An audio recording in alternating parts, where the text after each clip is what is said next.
喜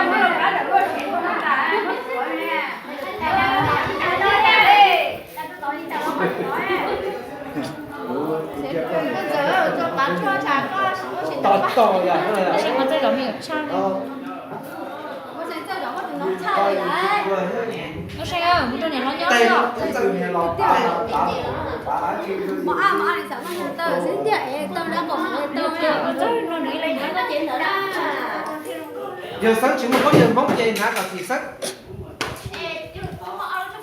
nên thấy nhà nên thấy về mà nên con muốn cho cổ không của cho cổ nhiệt của cho ra lái mà nó cho nhiệt ra cho sói nhá nhà cười à nó cho nhiệt trong số ra à cho có thể sáng chỉ mua con nhà bóng chỉ整个这几批呢sáng chỉ mua tên đồng sáng tạo tụi nhau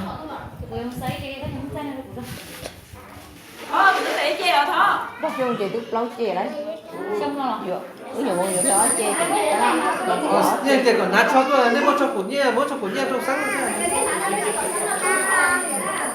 nó chỉ cúi giá tao để không tay nào sáng chỉ mua này tên đồng sáng này tương đồng sáng này sáng chỉ mua là tương đồng này cái sáng còn nát nó mua nát cho cổ nhiệt nữa này rồi nếu có tao sang ra cũng vô cái chỗ tí à nó để chung có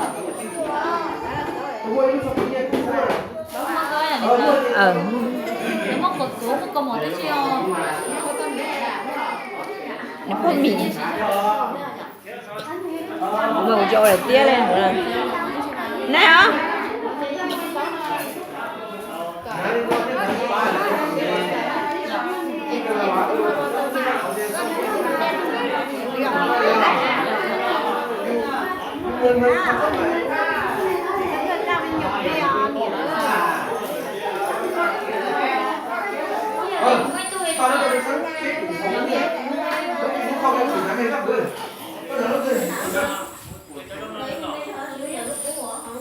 nhá ra con này có một ba đâu tôi nhát chết và lấy tôi có một tí rồi tôi có gì tao mua à thôi vào đây chẳng cả liền đừng có chịu ô bó đua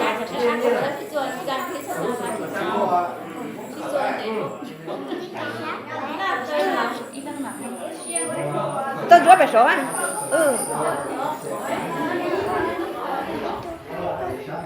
xí qua một lúc có hiến sữa rồi tôi thấy video chắc phải cho họ YouTube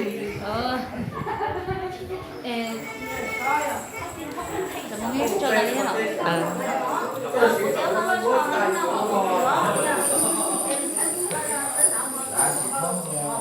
đấy mà giờ là cái gì cũng chung mà tại tên là mà chắc phải tiền nhưng mà khác đâu để mà đi hai lúc rồi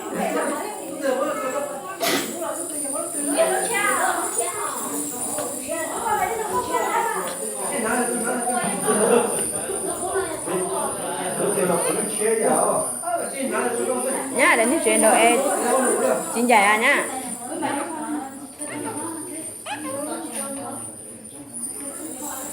không ta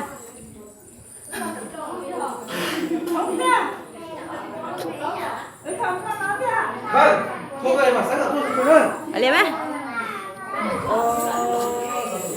lỡ hai nó chơi thì ô bé chị lỡ cũng giờ muốn chạy ra ta chỉ tụ con rồi chị muốn chạy nè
Chủ任, bên tí tận hỏi về bài kia ra đây.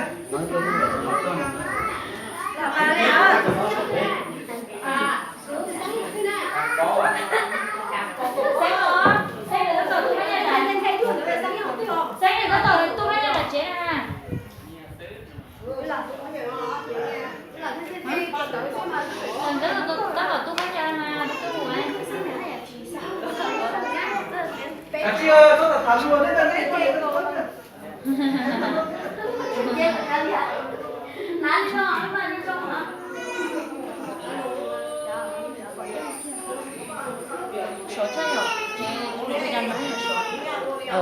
Ngon đúc lên tiền. Đúc nó nhiều vào vòng.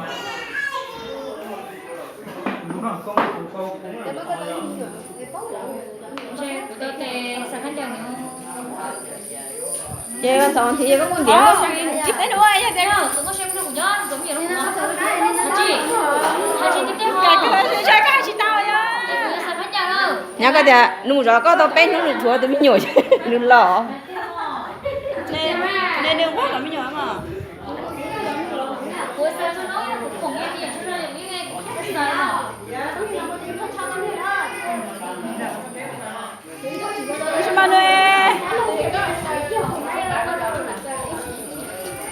Nếu lạc khô có đó mình nhồi nó có mê đào chứ nữa.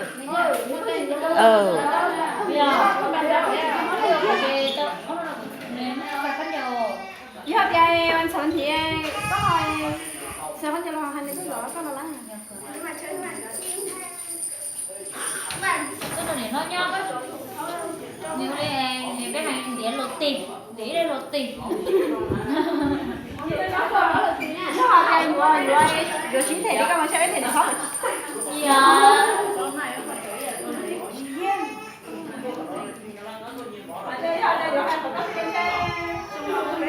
Mẹ ơi, chị thấy nó tu ơi.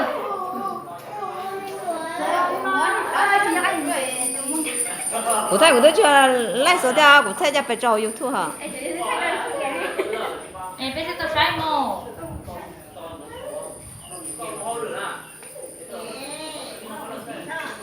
Ý dòng cho có chúng mà cho là hồi giờ là nó có tụi thứ gì à?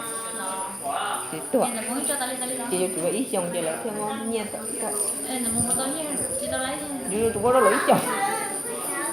Như tụi đó đây là Ý trong này tao nhất là lợi view tao cũng chân thôi. Ý chị cao lắm. Muốn cái cao lắm rồi. Dạ chị sao cảm nhận đó. giờ chú ý trong đó lợi mà trong óc mà Tôi không có tầm nghe đến chưa? đúng hả? Đến hẳn ha. Em có mà thấy có đâu số mua ra của tay của chị là của chị lấy mua kháng lại là của lấy là hạt chị cũng kháng lại tên luôn thả đi đó. nó đúng luôn Giờ thì có cho mùi mới phải luôn nó cây ra có nặng lại xẹt rồi. để chị ra lại chị ư dân chị ầu lên nó chị cho tao tốt trong hỏi thì thầu nói thầu nhưng mà chắc không cho đó lần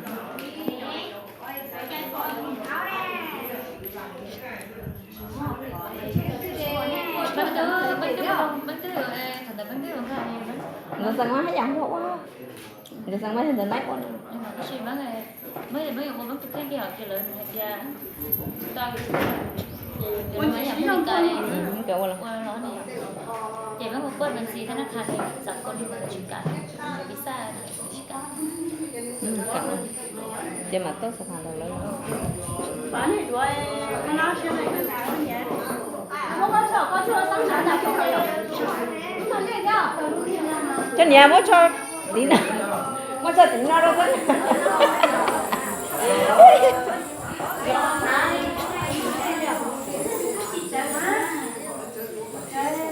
cái gì mà cũng đâu mà chúng mấy tuổi nó chỉ một tuổi nó ra đi hả?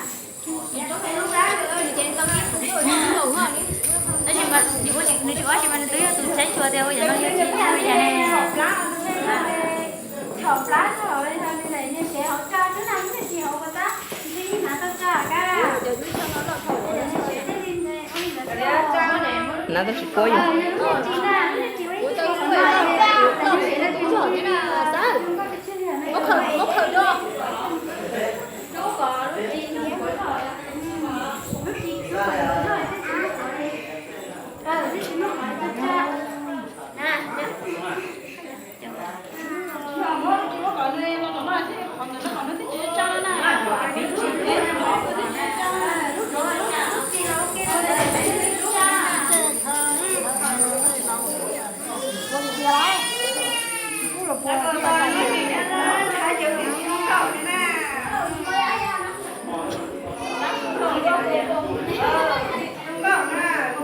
Gâu sân cho rồi mình nhựa hàng trả trên gâu sân chỉ bảo lo nè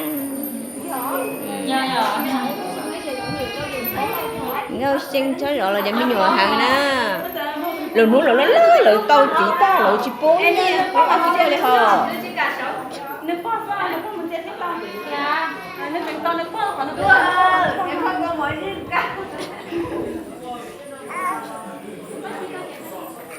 Rồi, cô của mình phải có nói chuyện nó nhẹ hơn có sự. chúng nó có sự chú thế. Nhưng mà nó như nhẹ còn cô đấy nó nè. Chỉ xa thì có sợ rất là nhỏ.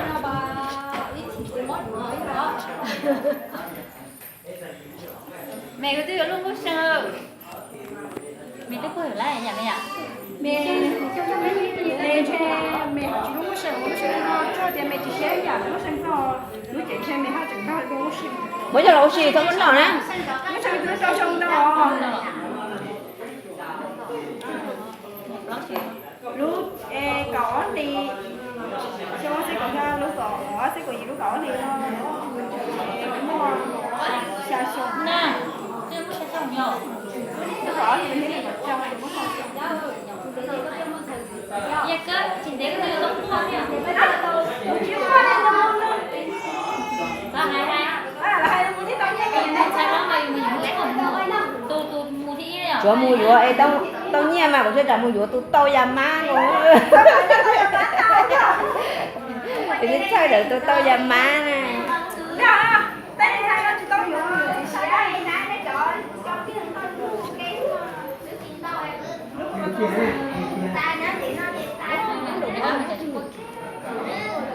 Chơi coi sợ ôn tôi giả không đấy.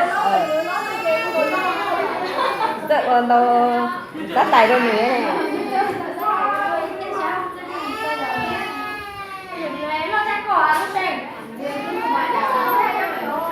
Đây là con áp quả à?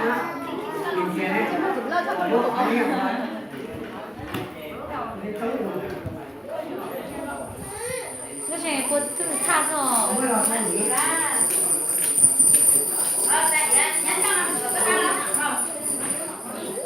Tao lỡ bay đó mà.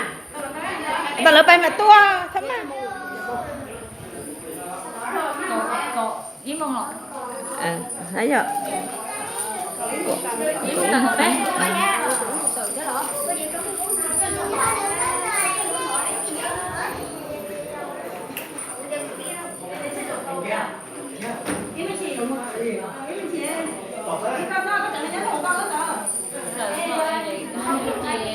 Lúc đi ra để sẽ đi lên qua cái bông kia. Nó mới giờ hàng nó đi thua lời nè.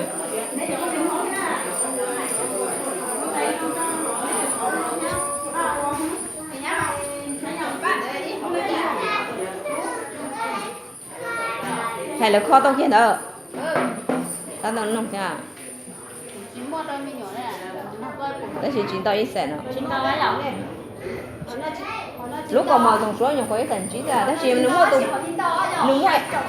nó mua tụ bò đã. Tụ bò phải à. Lúc tao cũng chỉ nhỉ. Lúc tao chỉ nó ngon nó. Đó là cho nên nó mua tụ bò đó. Ít tụ bò đã rồi nó mua lại là tiền cả nó. Tôi đã rồi nó còn vậy có thể nướng tông tông nữa cho nó chỉ có à. Tụ bò đã. Tụ bò đã nó mua. Thì tôi nó bông gà chỉ có thế nướng tông tông tôi chỉ trong có à. Sẽ mà sợ mê cho hay để nói thế nó có thế nó đã thôi bé chỗ mà chẳng mê cha nào bé chỗ nào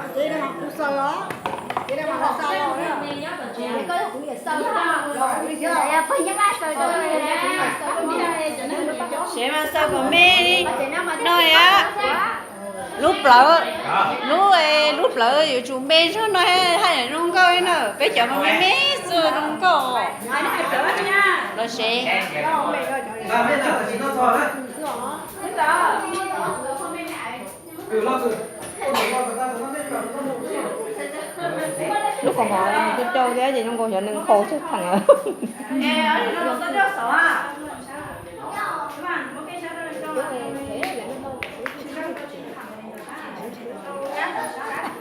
Dạ.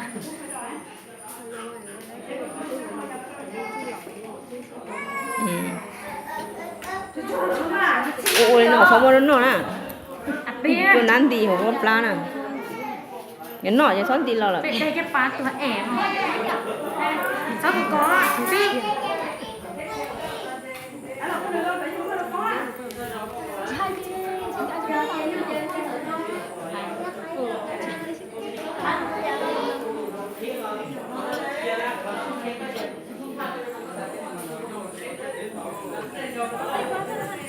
cái số con gì số mà cho sát tôi tách bán được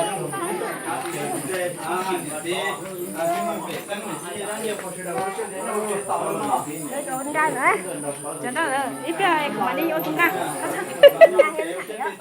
bằng khác ô của sáng chơi có nhá hay lúc cử nó thấy không lúc mà lại mất là tôi đấy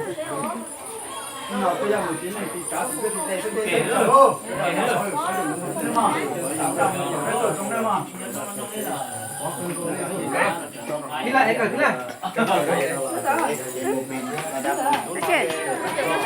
khô nè ô thế đó má cho bác cơ của đó chị lá cái gì nữa hay ăn sẵn thêm của kia đọc sức vừa nào tôi có đây mặt này sắc hồng nè chỉ nhau chỉ tối chỉ đến chỉ tối lúc đó con dây thế nào lúc không có tiền nó làm cái đấy đi làm lớn từ má cô